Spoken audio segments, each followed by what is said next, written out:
victory and the agony of defeat.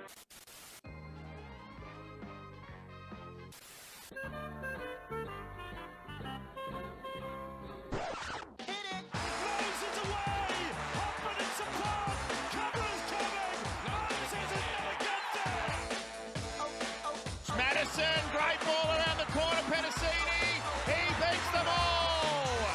Junior Polar out wide, bumped away from Trindle, Sharks coming through, none of them can hold this! Hello and welcome back to another special episode of the Tip Sheet Podcast. I'm your host John, also known as 4020. Joining me in this chaotic scramble to Christmas is my good mate Sixties, also known as Craig, also known as the Big Fella. And on that note, big fella, welcome to another quickfire intro recording for us as we go through this very congested and crowded recording schedule for the week before Chrissy. I felt like let's just ask you how you're doing, and I think that's true because it was another intro we just recorded. But how you doing, mate, as we get ready for Chrissy? Yeah, the big fella, the old timer, whatever you want to call him. Hey, that's your words, not mine. Your words, not mine. Oh, mate. Yeah, it's been a busy time, and look, we're just really grateful that we've got some people involved with the Eels and the Leagues Club that have been very generous with their time, and that's really what we've been able to do with some special podcasts, and that'll happen now, and also probably a couple in January as well. Yes, it's been a very hectic but rewarding recording cycle for us this week, and like you said, heading into the new year too, we hope we can tee up a few things to keep fans as connected to the club as they've ever been. Obviously in this podcast here, again, if you've peeped the title, the general manager of football and Mark O'Neill, and it is really the hallmark calendar event for the TCT podcast for the Tip Sheet, isn't it? Our sit down with Mark with buckets every year, and I know that fans always look forward to it. So before I throw it to past/future you to do the preamble, quick shout out to the sponsors of the show: Star Partners Real Estate, Auburn Rowan and Parramatta Leagues Club, home of the Eels. Can't say enough about both those sponsors, Craig. They've been incredibly connected with us and everything that we do, and it's been a wonderful partnership on both fronts there. So yes, thank you to both of them, and thanks to another year in the books. This will be not necessarily our last podcast before Chrissy, but we're getting close to it. So thanks to everyone on the ride there. And we've got a live show coming up. You'll probably be watching the live show before you see this recording, but there's a live show and then maybe one more live show before Chrissy, I think. And I think we'll squeeze in a news podcast. There's never a week that goes past without some form of Eels news, and who knows, the club might just sneak in a signing or something. Yeah, the way things have gone, you can bank on it the way it'll be the day after we've recorded, and there'll be a little Christmas present for Para fans, I'm sure. And that's not a spoiler from us or anything like that. It's just the way things have played out for us. But thanks to Star Partners, thanks to Para Leagues Club, and Big Fella, thanks to you too. And I'm going to throw it to you in the past/future because it's, I suppose, recorded in the past, but now in the future for the podcast, to introduce Mark O'Neill and our annual chat with the GM of football. We're getting close to the Christmas break, and for us, that means our annual catch-up with Eels head of football, Mark O'Neill. Mark, thanks for joining us once again. Thank you for having me, Hawko and John. It's been great to catch up. I look forward to these chats at the end of every year, but probably before I go on and we get into it more deeply, I'd probably just like to share our condolences on behalf of the club to all those that have been affected by the tragic events that have occurred in Bondi this week, either directly or indirectly. Our thoughts and prayers are with them all. Well said, mate. So from a football perspective, let's kick things off with that fantastic event at Kellyville on Saturday morning that saw 5 grades of male teams training together. Can you talk us through the goals of staging that session?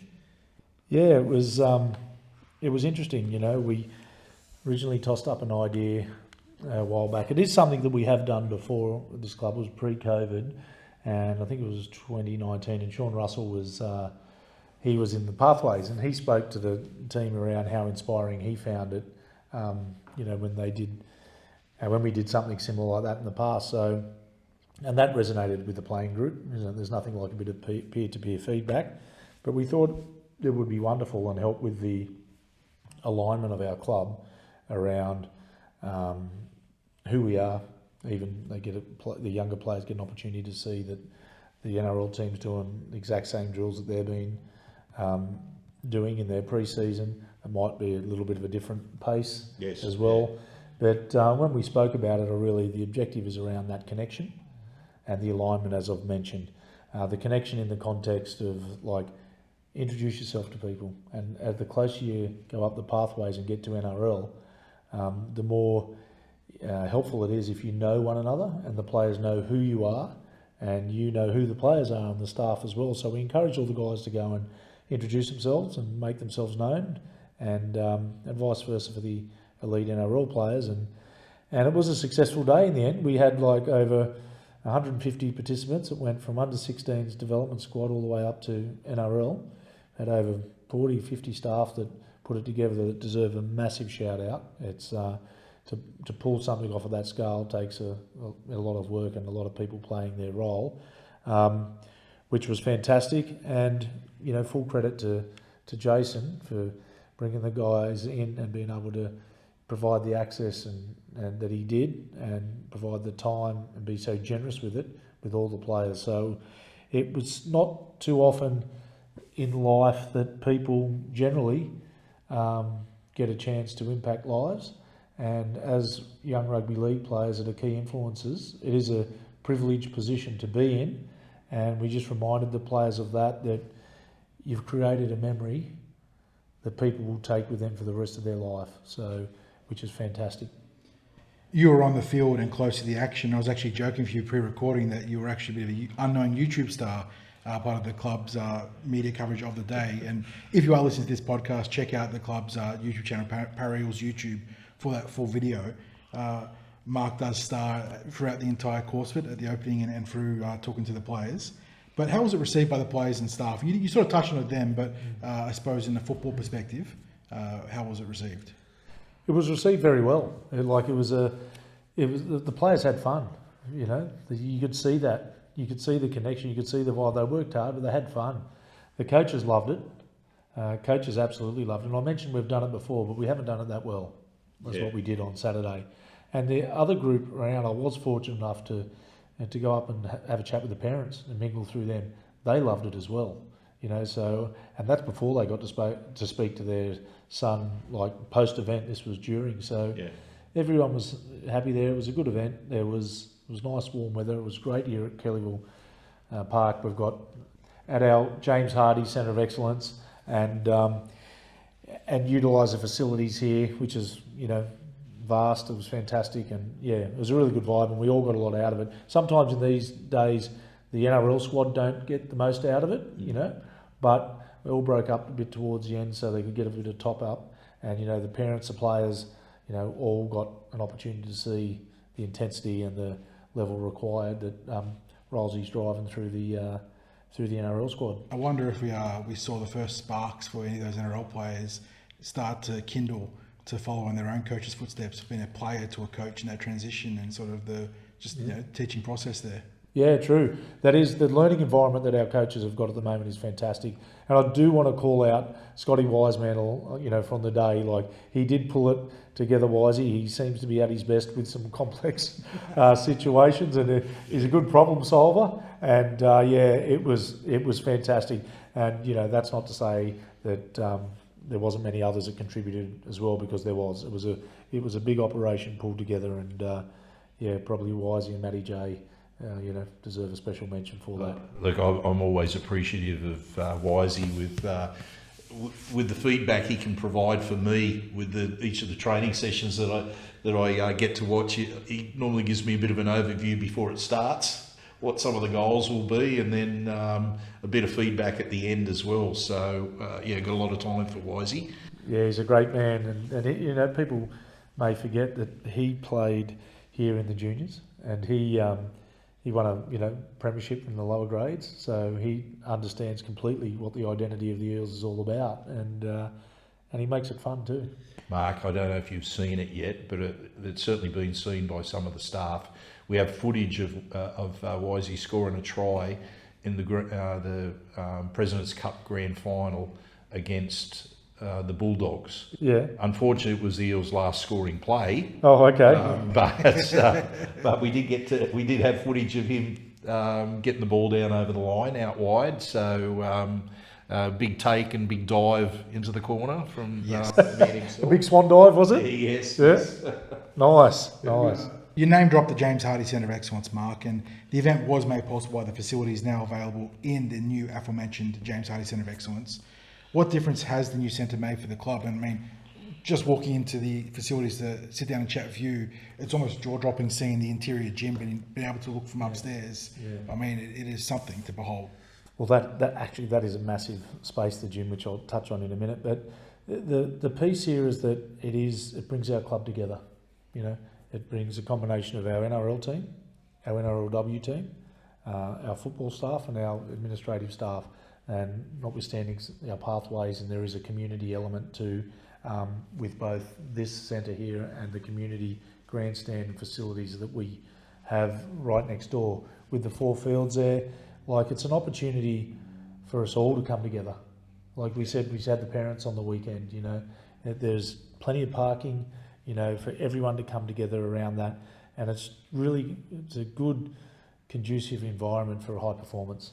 You know, I've been to many of these throughout the, you know, I guess here and some abroad as well too, in many codes. And whilst it's big and it's great, we're still getting used to it. We haven't been in 12 months yet, you know, and which is fantastic. But it accommodates for, like, equally the men and women's program. I mean, there's been times where we've been functional and operational while they've both been here together at the same time, which is good. The piece, if I touch on the NRLW for a moment, around that gym, as I spoke to, we've now got 10 racks in there. So if you think of the training that you can do when you've got the scale and size of that gym, is a lot more to when you've got less equipment and you're limited by the amount of equipment you have. You might only be able to have, you know, 2 or 3 squat racks, which then it takes either longer to get through what you plan to do, or your program, your athletic performance program is compromised. So that's been wonderful. It brings us all together. It feels like home, and we're very, very fortunate to have, you know, a facility like this out here for our players to be the best they can be. And of course, it's got that acknowledgement of the past. I mean, we're sitting here in the Ray Price meeting room at the moment.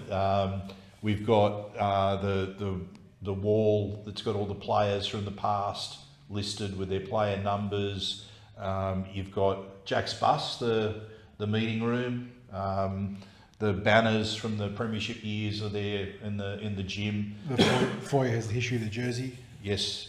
So we've got the little museum there, mini museum that's there in the vault that's there in the foyer. Terrific. There's more to come on that as well too. You know, like you thought when you come in at the moment, there's a lot of white walls. You know, and that was deliberate because you probably can't think of every good idea at once when you're trying to do it.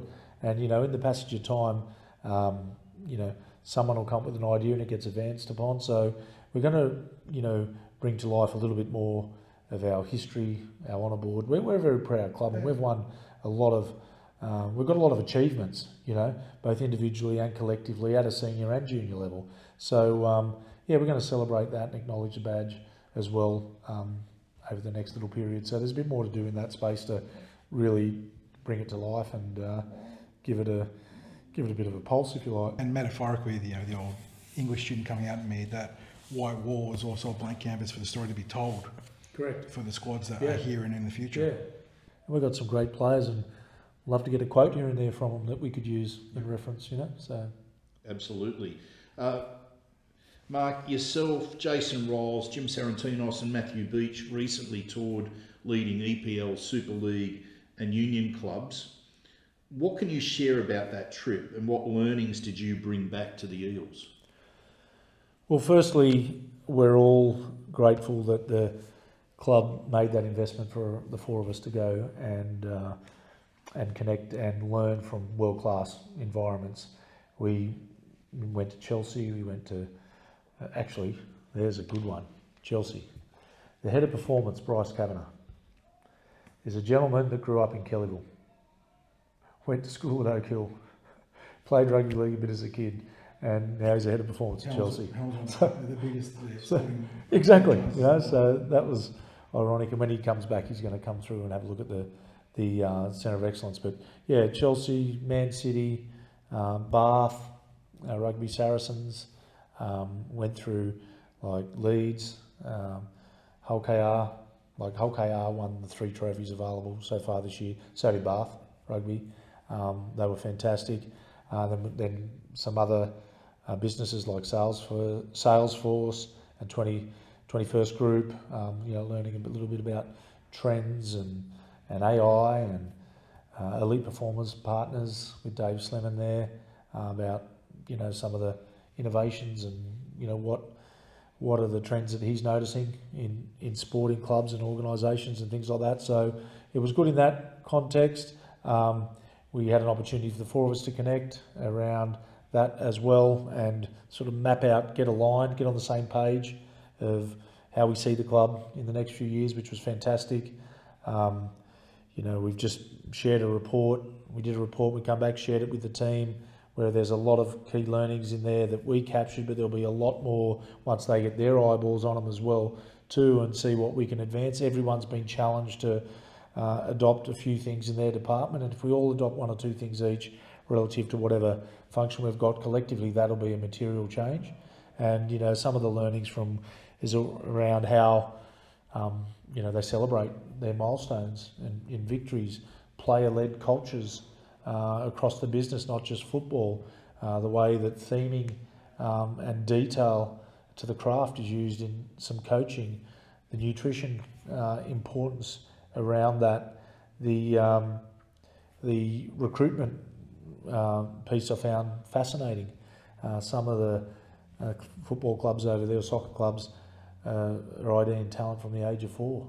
It's just it's unbelievable, isn't it? Completely different beast in that regard, yeah. Absolutely, and one of the clubs was like, £20 million to run in terms of the pathways, but yet generated £80 million. So a lot of the development was on sell, which is a sustainable business model there, whereas the talent here is to keep. Yeah. And the talent that on sold and debuted elsewhere for another club was championed, Yeah. And we were having a little chuckle going, that's not the same. No, it doesn't quite line up with rugby league, yeah. Yeah, so, but again, they're at scale. There was a lot of learnings, and one of the learnings as well too was around that it was an affirmation or reaffirmation that there are a lot of things that roles in the team have implemented and we're doing here that are on the right track. We're just not as progressive or to the scale at some of those more established, successful, large, worldwide sort of clubs. So there was plenty to take out. Yeah, and I guess you'd specifically be talking about things like the learning environment here, the player-led culture, that sort of thing. So, and I guess we're on a journey in that regard, because there's aspects of that are relatively new. So if you're seeing those sorts of things that are established in those successful clubs overseas, and knowing that we're on that path now, it must be reaffirming for the journey we're on so far. Yeah, it is. And I mean, like, success is not guaranteed to anyone. It doesn't come. You have to build towards it. And I feel like, the culture's right. We do have a good learning environment. It was good for me personally to get abroad. I haven't been abroad for a while in terms of doing the professional development piece, not since, like COVID had hit anyway. So that was good to see that and to see how, the language, we used the theming in the coaching, the player-led, as I mentioned, environments, the learning styles, how they accommodate for it, and how it all comes together. And that was really good. It was really good. And all those clubs that I mentioned were so hospitable with us and generous with their time and information. And it was interesting because Johan is the coach of Bath Rugby, South African gentleman. He's doing a wonderful job there. He's turned that club around, him and others, but under his leadership. But when we got there, he said that he welcomed us with open arms, and he said, look, my first professional development opportunity that I ever did outside of where I was working was at the Parramatta Eels in 2004, and we played against the West Tigers that week. So it was interesting because we're obviously at Parramatta Eels, so 6 degrees separation. yeah, With the West Tigers as well. exactly. So hopefully, he'll come out again and spend a bit of Yeah. time with us and have a look. So, and that was another key part of the success criteria, if you like, of the trip, was creating a network that we can tap into and continually learn from, because there's just so much out there that you can learn and implement and be better. Yeah, if you're not getting something from organisations that are successful, like if they've got a model that works, and be it in whatever pillar within the organisation that is, and you get the opportunity to learn about it, you've got to take it, don't you? Absolutely, and and I think that if you want to work in the high performance environment, or particularly sport and things like that, you have to continually learn. You have to try and find the latest innovations and see what it is. And the best part of learning is the application. And the sooner you can apply, the sooner you can sustain it in bed. And you just got to keep going to the next thing. So if we all have that growth mindset and live it and breathe it, I feel like I'm a lifelong learner, if you like, and if we can make that better, and it makes us more successful, and it makes our community come together even more and provide that uplifting experience, well, that's fantastic. Yeah. Now, part of our annual chats is always a debrief from the season past, so we'll switch gears and do a quick review of season 2025. It was an 11th placed finish for the NRL team, which would not have been, I dare say, an acceptable goal for the Eels, but there were some mitigating circumstances which we'll talk about in a moment. But for Parra, that came for a strong run of form late in the season. Obviously, it's a 3-game win streak, but I think it was 5 of 7, including knocking over the eventual premiers in the Brisbane Broncos. How would you assess the team's overall seasonal performance and the results? Well, the first thing to say, and you've mentioned it there, is that nobody's satisfied with an 11th place finish where we ended up. It was a year of change, significant change. There was no less than 9 players either released before the season or during the season. Rolsey was very clear on how he wanted to play, right? The style of footy that he wanted to play, which then makes that much easier for our athletic performance of how we need to train the athletes. Makes it much easier for the recruitment guys, which players do we need to be in the market for. He was really clear on his vision and expectations, and with that clarity made it easy for everyone to align and get behind. So I think that we always thought that we would be more successful in the second half of the year than the first.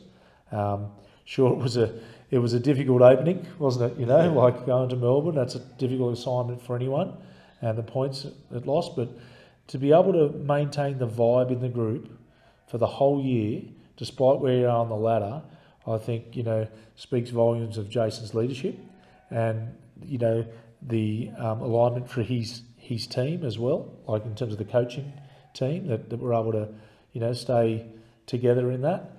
And the back end of the year fills us with a level of optimism without getting carried away, because we will need to improve again next year, and we accept that every other team will improve as well. But those winning 5 of those last 7 games, the 2 losses we had, I think, was 16-10 to Melbourne, and I reckon a suboptimal performance against South. Yeah, Which was still single score. Yeah, correct. And that's not taking away anything from the Bunnies either. But it's important to note that at the time, the Broncos, when we beat them up there, had plenty to play for. Yeah. It was try to secure a top 4 position.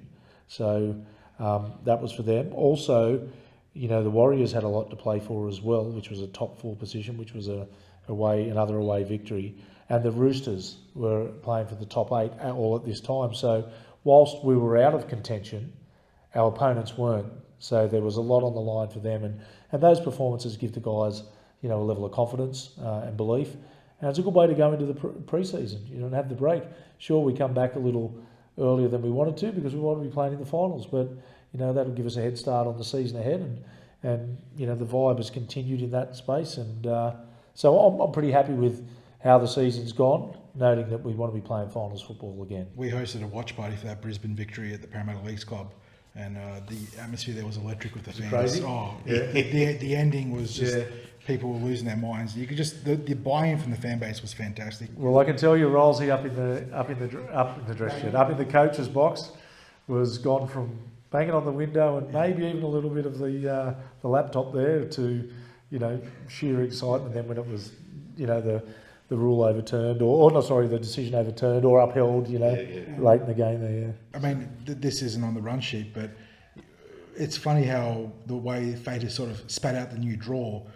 Most teams would probably dread going to Melbourne in round one again, but for Jason Ryles and the team, it's an incredible litmus test, a measuring stick or a yardstick for how they finished the season compared to where they started, to go back to the team that buried them in round one heading into the 26th. Well, it's funny because whenever the draw comes out, you know, like there's varying people. Some people take a lot of interest in it and want to know 10 seconds before the next person and all this, you know, this is across our game and things like that. For me, when it comes out, I want to make sure it's obviously favourable for our members, our fans, you know, and things like that. And obviously we want to have appeal for the broadcasters so it can, you know, we can generate as much opportunity and revenue as possible, etc. And also there's the footy, excuse me, there's the footy component too as well. But the thing about when you're looking at the draws, it's always, you're looking at it from a historical perspective. Like Melbourne are going to be a different team next year than they are last year. Everyone talks about strength of schedule and based on past results. Absolutely. There's seismic shifts in the top 8 Yeah. year to year. So. Because you're judging it on last year's performance. And that's not to say that Melbourne's going to be an easy team to play, but, you know, I really don't mind playing the more difficult teams, me personally, early on in the season, because if you've done the work in the off-season, you'll be fit, right? You'll be connected, right? You actually, no team is like at their best in terms of match fitness or skill or cohesion anyway. So it's, you know, I see it as an opportunity and a challenge. And Jason does as well. Yeah, a cool parallel between 25 and 26. So, great way to sort of test themselves. Following on from that, one of the disappointments coming out of this year for many fans was I suppose it was weeks of rumours, then the eventual departure of Zach Lomax. Just for clarity, while Zach is obviously no longer an Eel and is presently exploring his opportunities elsewhere, insofar as NRL status, do Parramatta still control his playing rights for the remainder of what was his existing contract with the Eels, the next 3 years, I believe, in the case of a potential return to this code? Yeah, well, look, there's not a great deal I can say on the particulars in the deed of release around Zach Lomax. I do want to wish him all the best wherever the future lies. He's a terrific athlete, terrific person, and we thank him for his time here at the club. It's safe to say that he won't be playing for another NRL club, but that's probably to the limit that I'd like to go into the details, which will remain confidential. Yeah, and that's fair enough. You respect that. Yeah, absolutely. Mark, last year the RLPA rated the Eels very highly from their survey of players. How did we fare this year? Well, they rated us highly again as well. They rated us second in our women's program overall and second in the men's program.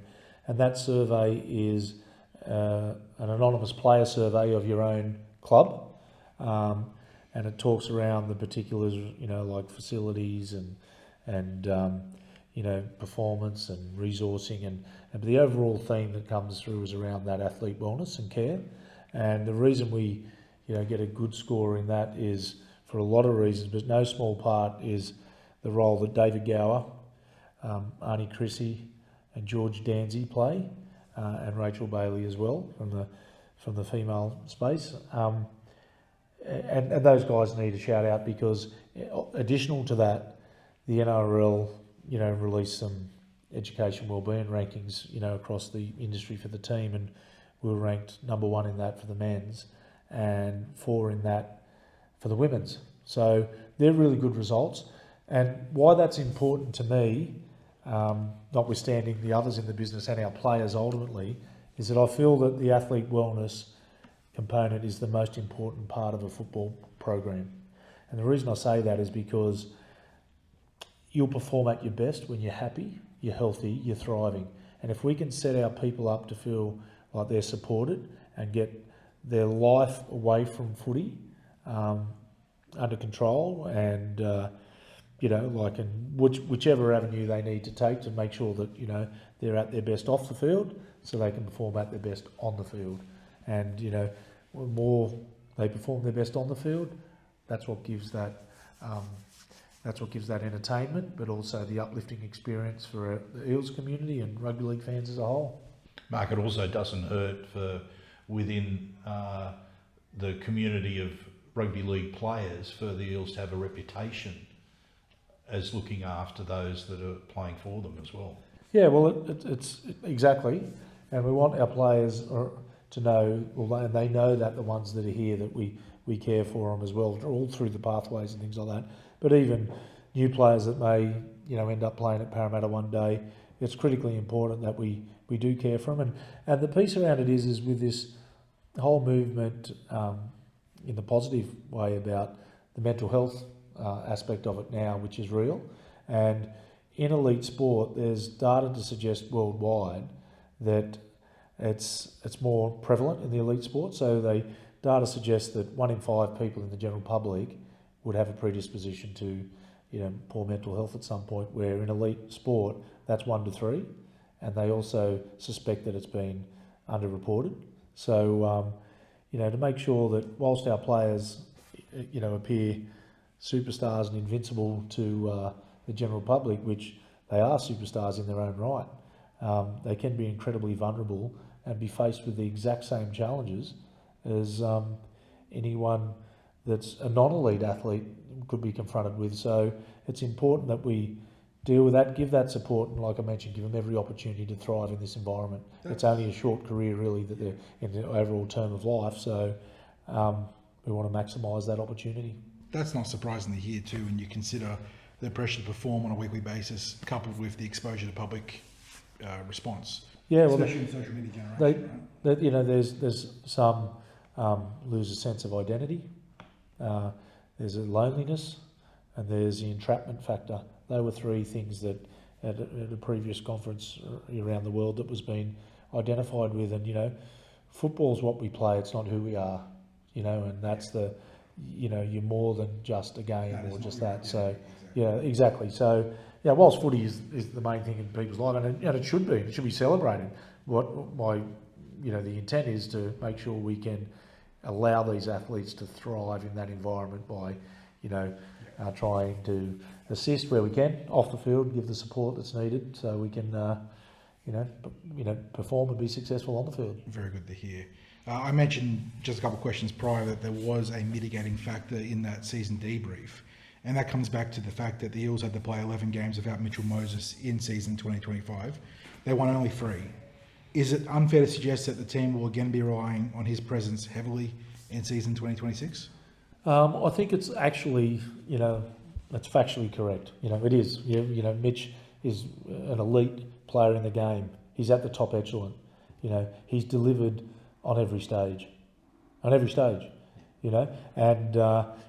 whether it's Mitch or any other player of that ilk at any club, they're going to have a really, really big impact on the result of a game. Now, we win twice as many games with Mitch than without him. So that's not lost on us, so we need that. And where we do need to bridge a gap as well too is to lessen that reliance on Mitch as well, is other players around need to develop and emerge as well too. And we've got a lot of youth in key positions, and I feel that these players are developing and are emerging, and they're doing that because they've been given some exposure, from Rolsey to that type of football. So it is an area that we need to do, and that's not to put the burden or pressure or anything on Mitch. Mind you, he thrives in pressure situations. He loves it. That saying about pressure is a privilege, that's Mitchell all over, So it's not heaping any pressure on him. It's designed to take some away and put the onus on what we can deliver as a squad and as a team, at 3 o'clock on Sunday, as they say. So there is a strong weighting to Mitch in our team and performances, which the data will suggest that, the stats and that, but we do need to bring everyone up as well too, so it spread the load a bit more evenly. Mark, you've watched the coaching team of Jason Riles, Nathan Brown, Scott Wisemantle and Sam Moa across one season, and I don't want to not include Nathan Kalis in that because he's a big part of the coaching team as well. But absolutely. What do you see as their greatest asset as a unit? They're different. It's Rilesy's got a very, very clear vision about where he would like the football program and the playing group, which contributes to the overall club where we would like to be. When you've got that clarity in your vision, it's easy to align. And once you've got that alignment, like we all understand, it's about the execution of it. So if I broke them down individually, like it's listening to Rolesy address a team and, excuse me, and it's not by any means intended to put, any pressure on Rolesy either, but when you listen to Rolesy present in front of the team, it's, he speaks with, a level of intellect and footy intellect and things that sort of beyond his level of experience, you think. It's amazing that it's his first year of coaching. He's learnt so much. He's done a lot. He's got a lot of intel between the years. He's got the experience and relatability as a player. But my God, he's worked hard on his game over the years in terms of his development, and his delivery is fantastic. Scotty Wisemantle understands fundamentally from his years of experience, which is over 20 of coaching. They've been in different codes as well as not just rugby league, but he understands people and how they learn. So the theming's a big part of it, and how you can picture something up to get the same result or a better result, i.e. the understanding, to apply a game plan or drill or anything like that, from doing different methods. Sammy Moa, like experience as a player as well. There's relatability there. His craft and detail around his defence, the way he communicates. The Pacifica boys, love him.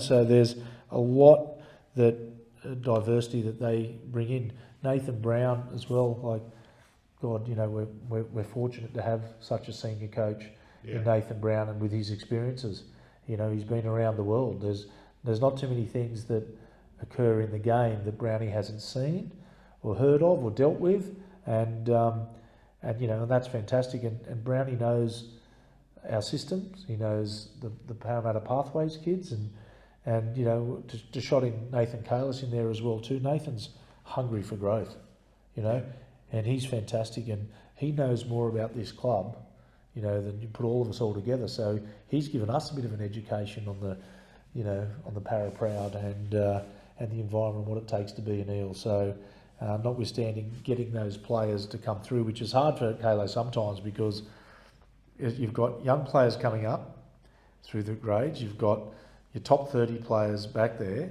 You might, as a New South Wales Cup coach, you might have a vision of where you want to play them, an expectation of that. But however, the NRL program will need to see these players in these positions and give them some exposure to time there, which you have to do because the main thing's NRL, and New South Wales Cup is really essentially the last of the pathway team through to the program. So it can be difficult sometimes, but Nathan handles that in his stride and works with them, and he makes our players better. So, the success for Nathan and many others of our pathways coaches is not so much when they hold the trophy up and they competed well this year. It's when that player gets to make their debut, and you know that you've contributed to it. And that's why it's important that we acknowledge that on the way through, so they don't get the priorities mixed up. Yeah, and I guess then it becomes incredibly rewarding for all those pathways coaches that we now see get involved in an NRL pre-season, and correct, and they're able to deliver aspects of the coaching program to their players, and we see then those players able to adapt to the expectations when they come up to NRL. And I would use, for example, the young blokes that doing the pre-season at the moment, the difference that they had to having a year with the sorts of expectations, the coaching philosophy, the drills that would have been done under Jason Riles, and they've experienced at that lower grade level, but then they're coming in, and compared to the year before, when it was all new to every player that was there, it's like the coaches were able to accelerate the start of the pre-season, compared to last pre-season. That's true, and the cohesion amongst the group. Like even when you mentioned about the coaching group, like before, they haven't worked together as a unit, but you wouldn't know that sometimes. When you see them, it's a very cohesive, connected unit, and which is great. That's great for the whole program. But that difference between installing those systems and having those systems installed, ready to take that step in day one of the pre-season is going to be really keen. I'm really interested to see how it plays out heading into next year. Mark, I got to apologise for the verbose nature of this question. This is me at my worst. Let's have it. Go on. We're going to talk about the roster a little bit, a couple of questions here. So let's start with the 24-25 recruitment class, season 24-25. You mentioned that it was a massively transitional year with 9 players in some capacity being let go or allowed to explore opportunities elsewhere. Your recruitment class, offsetting that, was a triumph on so many levels. It deservedly drew plaudits across the NRL far and wide from both fans and the media. You had the hotshot rookie in Nyongi, the savvy Fox in the Fox himself. You had a breakout veteran in Jack Williams, a trove of hugely valuable then NRL unknowns, the likes of Katonga, Semrani, Papa Lee. You had a couple of crucial, critical mid-season acquisitions as well, in Walker and De Silva. Procedurally, was there some significant change under the hood for you and the recruitment team and how you approached that? Were these players that the Eels had coveted in years prior? Or was it as simple as a bit of both, where the stars aligned alongside some good recruitment to yield just almost a generational class of recruitment? There's probably a little bit of mix of everything, if you want to be completely honest, around that, because recruitment, is not something that anyone gets 100% right all the time. I will give a shout out to Ben Rogers, our recruitment manager, who works tirelessly in that, watching the talent. He's across all the talent and bringing them in. And if you think back to, the start of the year, particularly the guys at the, let's say, you're at the lower end of the salary cap in terms of dollar value, not for long, but at that stage, we needed to call on them a lot early on in the year last year. So that spoke to our depth that was coming through. And with the transitional nature of some of the players, we had to be agile and adapt, to some of the opportunities that pop up. And Dylan Walker was one of those. And he's, been a terrific acquisition for us, we believe. So, having the alignment, as I spoke before, around, Jason Riles, the type of player, the type of footy that he wants to play, helps you there. So I do think that, those guys, we do, strong due diligence when they come in and might make sure we clearly understand what we need to do to make sure that they're at their best. And then, part B to that is when they get here, make sure we uphold that and deliver what we can so they can be at their best. And that way we give ourselves every opportunity. It was fantastic to see some of the young players emerge. There might have been some players that got more game time in NRL than you would ordinarily would have liked to play that much in there. You'd like to maybe send them back, to Cup for a bit and learn their craft. But the circumstance we were confronted with, they needed to play NRL, so they're learning how to play NRL in NRL, where others sometimes might have learnt that, from coming through playing 40, 50 odd games in New South Wales Cup. Yeah, so, an apprenticeship as such. Correct. Yeah. So it's either way, the sooner you can get, 20, 30, 40 games into the players that are, talented, the better it's going to be. And it creates that internal rivalry for positions and competitions, etc., which is healthy. So, by no means are we saying, hey, that, that's the finished product. We need to continually evolve the roster because, we need to be playing finals and, competing for premierships. That's the ultimate goal year in, year out. And we've gone through a level of change and we're on that journey. Well, that leads us to the next question. This isn't meant as a negative, but by stark contrast, this 25-26 recruitment class has seen a bit of a philosophical shift, because you've got Jonah Pezzett on a 1-year deal, and a deliberate 1-year deal. You've got Jack de Belin on a 1+1 club option deal, and they're really bridging additions to the roster rather than building blocks as such from that we had coming into 25. Can you talk us through what both of those recruits bring to the team, with the Eels looking to push into finals next year, and then what exactly they are bridging to beyond 2026? Sure. Well, the acquisition of Jonah Pezzett, it worked for both parties. Yeah. So, and for it to work for us, we need to be the right player, the right person, and you know, and the coaching and everyone's aligned in that sort of view. And Jason Rolls has worked with Jonah before. Jonah's mum and dad met here, the Eels. His auntie Trish worked here, Trish Cruz, for a long time, so they're very familiar with the club, which is fantastic. And so there's a lot of, you know, like there's a feel-good element from that perspective. Yep. But also, whilst it's 12 months, it helps us be better now, and it will help us be better in the future. And what I mean by that is that Jonah's, you know, an elite talent in the game. He's ready to, you know, take the reins and go for your life. He's had a great onboarding behind some fantastic players and in a great system with a great culture. He knows the style of football that Rolsey wants to play, and we do have some halves that are behind him, younger, that are coming through, but they're probably not as developed as what he is right now. They will be, but they're just not yet. So it doesn't block any of them from a run. It creates a bit of competition and makes them better. So whilst having Jonah and Mitch and Izzy and Talon and Riley, that'll give us a bit of a structure and a bit of a framework that the others can play off and be their, you know, try to be their best as well, and get a bit of an understanding of what success looks like in terms of what the coach is trying to achieve in his style of play. So that's where we saw the benefit in Jonah, and we didn't, you know, have to pay an exorbitant amount. The money was fair, you know, for what he was, for where he is, and he's only going to grow moving forward. Yeah. With Jack de Belin, it's interesting. With Jack, he is a, you know, terrific acquisition in the sense that he's very professional footballer. His preparation is no stone left unturned. He's come in on day one and done some things in the gym which some of our players have gone, wow, you know, after his break. He's fit, he's battle hardened, he can tackle, he can bend his back, and, you know, like, he's very, very good defensively. He can start games. He hasn't lost his legs. He's got that leg speed.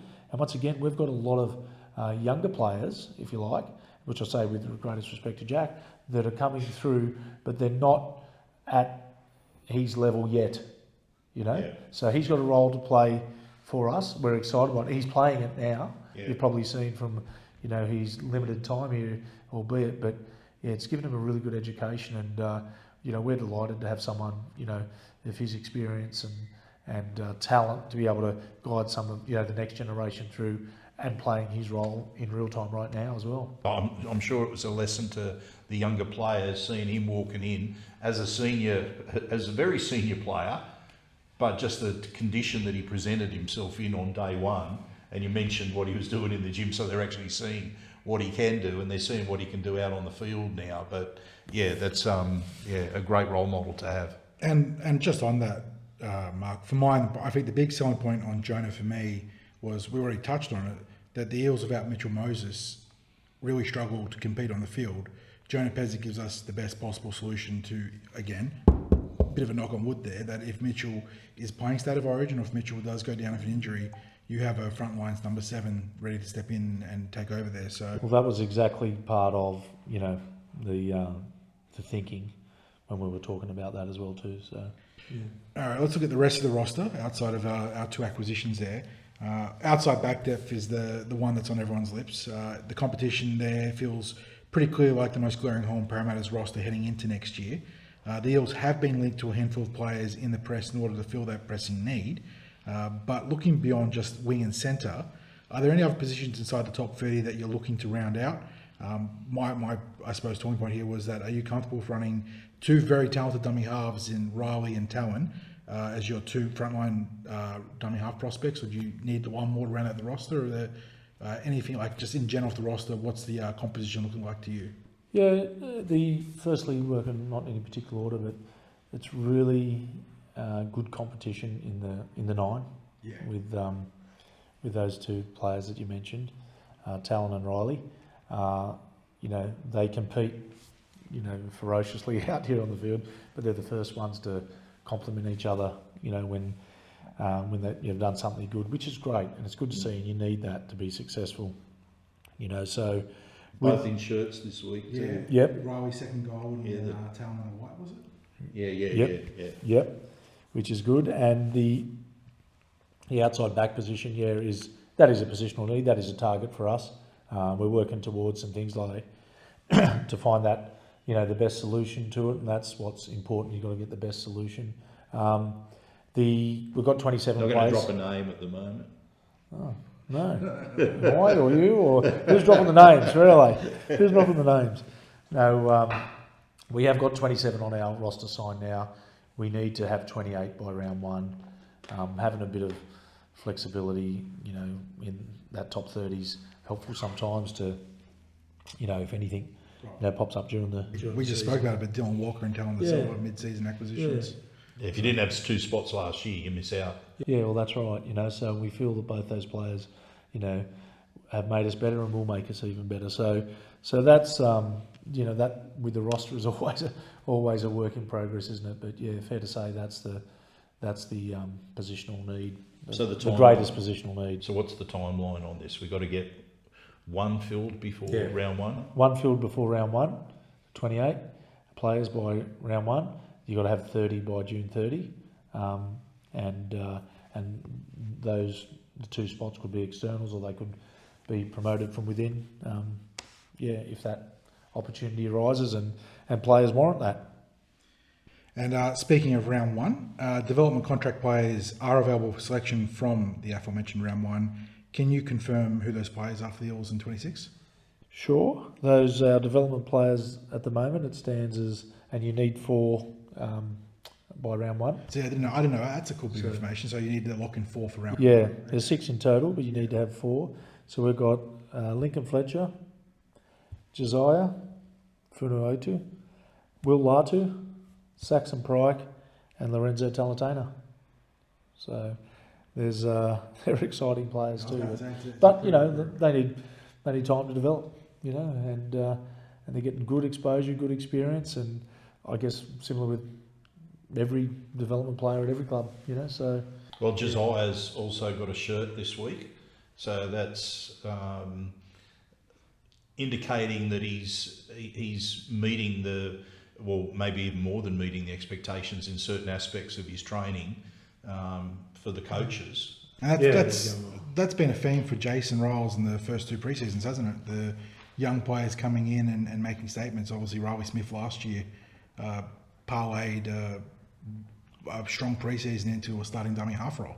Yeah, he's worked really, really hard, Riley, on his game, and to come in from a train and trial last year to where he is today, I'm incredibly proud of him. We all are, as his family should be as well too. It's like he's shown what a bit of dedication and hard work can get you, and it's good to have some open-minded coaches to do that. And he's got a great mentor, if you like, in Brownie, that can help on his craft, and he's and same as Talon, the same with Brownie. It's that balance of the macro coaching to the micro coaching, the scalability of what he brings to the club. Yeah, seeing him go from being able to help coach the coaches with Jason Riles and company to hands-on for dummy halves is really good. Yeah, correct. Yeah, no, it's nice. Now let's move away from some of those individual players that we were talking about to looking at some broader club perspectives. The Eels won the Flowers Memorial Pennant, the club championship,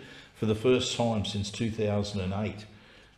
It came on the back of premierships in both the Lisa Fiola and the Tasha Gale Cups, finals appearances in the Mats, Ball, Flegg and New South Wales Cup. It's quite a list of achievements across all those grades, Mark. How important was that club-wide success? It's very important. Like there's a clear pathway that our players can see coming through our elite pathways, junior rep programs, all up to the NRL and NRLW level. It's I think from NRLW, 3 players that debuted this year in Fontaine, Tess, and Rivoli. I think they're going to be the backbone of the team for many years to come. They're some of the game's most exciting talent. Whilst I spoke about River winning the under-19s Player of the Year, Tess won the New South Wales under-19s Origin Player. So that's fantastic. Coming from country representation earlier, and then Fonty's come out of the Lisa Fiola. Yeah. So it's fantastic. To see those players come through, and the contribution they made to the successful program, and as I mentioned, previously, and it might have even been offline before we started, is that the number one objective of the Pathways program is to get the pathways from the junior rep program to the elite level, be it NRLW or NRL. Like, winning trophies is outstanding, and that is a mark of success without doubt. But the most important thing is getting a player from this level, at the age base level, to be able to play NRL or NRLW football, and to win the Flowers Memorial Pennant. That was a proud moment. It was the first time in many years. We think that the 2 premierships in the women. We had a minor premiership in the SG Ball, which was, we were seconds away from actually lifting the trophy. In the circumstances, it was an incredible game. I can admit that now. I couldn't before. Half a year between us. That's is important. And I want to give a shout out to all our dedicated, staff and volunteers that play a massive role. And sometimes it's not lost on me, but sometimes it may get forgotten in the overall, hustle and bustle of football, that a lot of these men and women are providing the opportunity for our young men and women to follow their dreams. Yeah. And without that, they don't get that opportunity, and therefore they can't follow them. So shout out to all the staff, the volunteers in our junior rep program that delivered that, and also massive shout out to James Shepherd, who oversees that Pathways program, and his care level, his care factor for the players, both male, female, and the standards is second to none. And, we're in this position, through no small part of James Shepherd, that's for sure. Yeah, the scope of the Parramatta Juniors is, we've spoken with Joe Grimer in years gone by, predecessor to Shep there, and you're talking about 400-ish playing talents like below senior football, and just think about the men and women behind that, from just a club perspective, and then like auxiliary staff, volunteers. It is an absolute juggernaut of a program here out of Parramatta. Now, speaking of juniors, I'm going to preface this question with the sentiment that I am open to the code amending the definition of a junior in the context of an NRL contract to better assist clubs with smaller junior catchments that don't have, Penrith or Parramatta's reach. But should there be greater concessions or allowances for all clubs when it comes to developing and retaining their juniors? We acknowledge that you shouldn't be able to keep every player you develop, but do we as a code have the right mechanisms in place to reward each club for the years of development that go into their young stars right now? Yeah, it's interesting, and just on the back of our UK trip, where there is, quite substantial transfer fees. That's right, So, and you look at that code at scale and you come back and there's probably not the right balance, because I think from a games perspective, you've got big junior bases, whether it's Wests, Panthers, ourselves, or anywhere else for, Western Sydney, Dogs, whatever, wherever their numbers are. Actually the game needs, these clubs to be developing players. They need them. And people say, when we expand, where's the talent come from? And to develop the talent is costly. Yeah. Yep. You invest millions into pathways programs, and if you map a child from under 6s all the way through, and then scale it up to children, not just child, and then young adults, etc., it is quite costly. and there is some rewards in place, through the salary cap allowance and things like that, but it's probably not enough for the development clubs, I would say, and if you look at the Panthers as probably the most common, best example, they've been bleeding players year in, year out because of their success, and full credit to them, but it's a problem if you're not developing players, and it's a challenge to retain the players, and the better you develop, the harder retention is. So but the clubs, other clubs are the beneficiary of that talent that you've developed. We've lost players, but other clubs are beneficiary of that because you can't, for whatever reason, keep them all. You do have a limiting factor in the salary cap, which is fair and appropriate. So there's nothing sort of wrong with that per se. It's just the reality of the situation we're in, and I'd probably like to see more rewards for a development club, and that comes with a bias. Obviously, we are a development club. Yeah. So that also wouldn't restrict other clubs from having the same safeguards in place. If the Sydney Roosters had a particularly strong, I was about to say NYC class, Jersey Fleet class that got picked apart from other clubs, they too should have some protections in place too. It's what's good for the goose is good for the gander in that regard. Well, every club should be a development club, really. Like when you think about it, it's because just to a different scale. I suppose, yeah. And I guess they are in a sense, but they get lumped with either, if you had to put it in a bucket of either a recruitment club or a development club type of thing. So Mark, let's turn to the NRLW. There was a bit of a mixed bag for them this year. Any expectations about a finals finish were dashed mid-season with a bit of a slump that happened there. Did you take any positives from the season? Yeah, I definitely did, and I think you have to each year.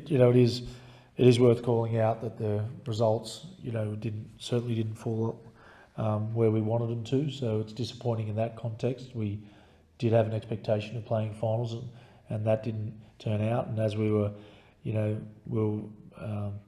all waiting on a result in the final game or final round, to see whether we were able to get through to the finals, which is not good enough. That sort of takes it out of our hands around that space. But it's been a year of continued learning and growth for Steve Georgalis and his team around that space. Some of the positives that we took out was we're able to lure Keely Joseph to the club, which is a current Jillaroo. A lot of our young talent that we were able to debut, which I mentioned before, so they're going to be much better for the run, and certainly NRLW football did not look beyond them one bit. So that's good where they get the opportunity around that. A lot of our pathways talents have been secured longer term. We feel that there was a couple of we had to deal with a bit of adversity with a few of our injuries. Twin blows of Rory Owen and Cassie Toahiku going down. Yeah. They were big. They were big. Big losses, if you like. But I mean, all teams have injuries, and it just seemed we've got a bit to do to catch the Broncos and the Roosters, who were the standout teams. And I do think that in the passage of time, we've got the players here that are coming through, and you can't accelerate experience. You don't get experience without getting experience.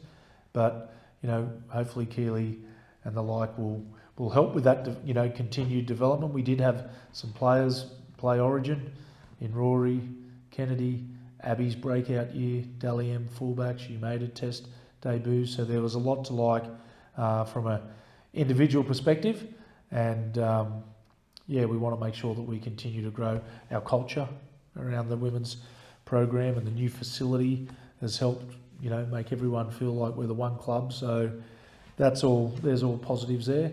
And we just need to make sure that when we get our hands on the players, when they return, that, we're going full steam ahead to be better than what we were this year.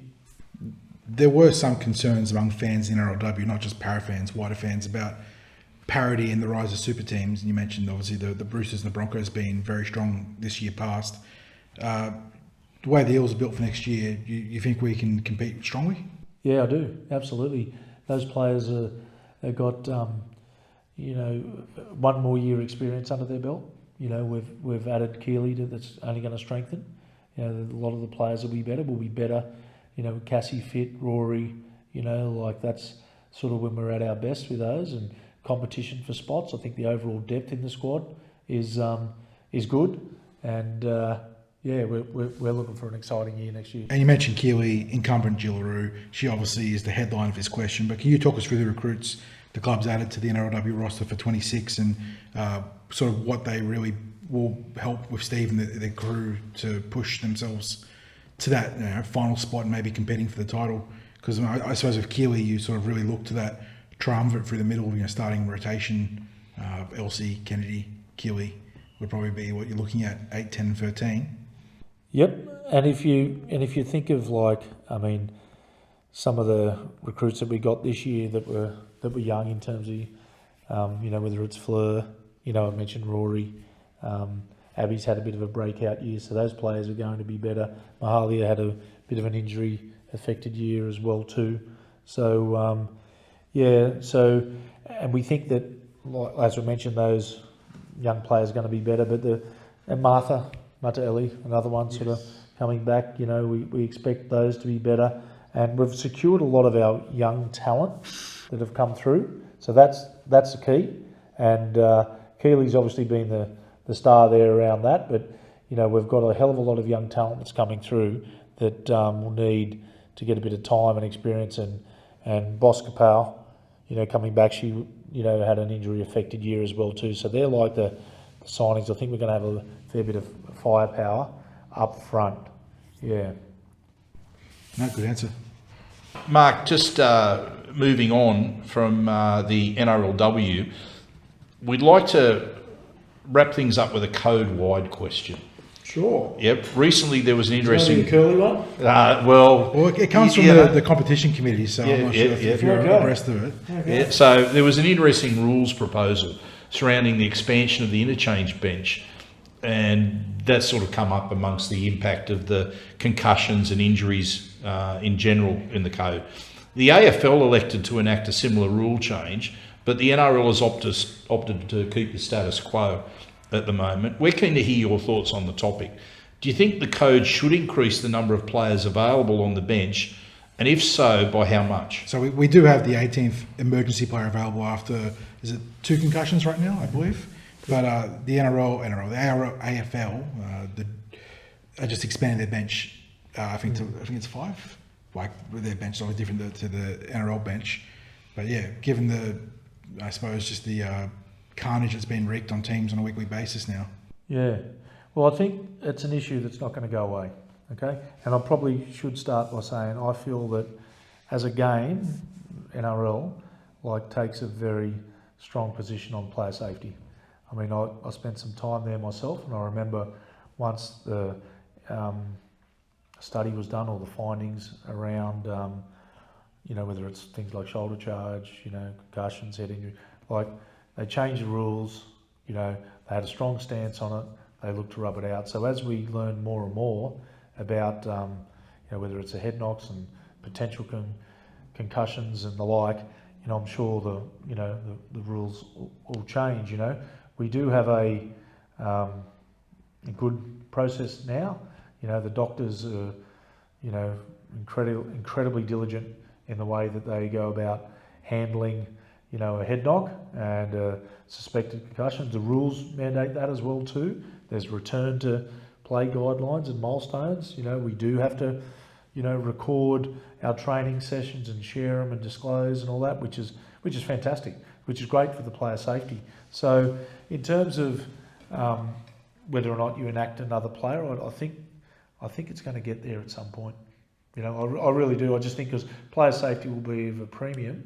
And, you know, like, and yeah, or, you know, like, you can bring your 18th player on earlier around a space like that. So I'll be guided to be, you know, like, by my peers in other clubs and things like that, and what the research suggests. I have been part of a working group previously around various things around that, how we can make the game safer and all that type of stuff, which is important, because we want to have a game in, you know, 20, 30, 50 years, you know, so we've got to make sure that we keep up with latest trends and innovation and keep it safe as we possibly can for our players and entertaining at the same time. I think there is a difference between grumbling about tinkering with the rules, that there is an element to that year on year with some stuff that gets changed. Yeah. But this is player welfare, player safety. And I think the other part of it too, you look at the other side of the coin, strategically too, this is another gear or a lever that could separate coaches, you know, in terms of strategy, having the extra bench spot, you know, how do the coaches use it, what's the you know, the best practice in that regard. You take another utility, a back, another forward, anything that, you know, A, looks after the players primarily, but B, can add more layers of depth to the game. I'm always open to looking at. Yeah, indeed, and that's if it's going to make our game better and make it, player safety's got to be the priority, and it is, and always will be. And how we can, on the back of that, with that being the platform, the foundation, how do we get the most exciting, entertaining product we possibly can of all the codes? Good answer. Mark, it's been another fantastic chat as we talk to you in the, I suppose, the shadow of Christmas. It's not quite a week to the big day. On that note, do you have a final message for fans of the Blue and Gold? Yeah, I do. Thank you. Firstly, I want to say thank you to the Cumberland Throw for all the reports and updates that you quite accurately share for our listeners, you know, our Eels broader family. So thank you for that. I do want to say that whilst we're very happy with, you know, the lot of aspects of the year in 2025, you know, we're not satisfied that we're done. We've still got more improvement to do, and we'll be striving for that. And as long as we continuously prove, you know, week on week, you know, month on month, year on year, that's what we're determined to do. And we want to, you know, return, you know, to finals footy, and to do that, we know we're going to have to improve, but we equally know that every other club's going to be better next year as well too. So, you know, the draw's out, everything's set. We're excited about the opportunity ahead. We're optimistic about it. We're not getting carried away with things. We want to be measured and calculated in our excitement and expectations. But at the end of the day, what's most important is we want our club, you know, we want to provide some entertainment and some football, and the club that makes all your listeners, all our Eels community proud, and to say that this is my club, because it is. It's their club, and we want to make everyone proud to do that, and that's what we're all striving to do. So, final thing, as I'd say, is I hope Santa's kind to yourselves and all the listeners out there, and enjoy a happy, healthy, safe Christmas filled with loved ones and family, and make sure you give them an extra special hug and enjoy the time. Likewise, mate. Thank you for your time, and we wish you and everyone at the club a Merry Christmas, Happy Holidays, and just a great couple of weeks off, actually, as we approach the turning point in the pre-season. Thank you very much. Thanks, Mark.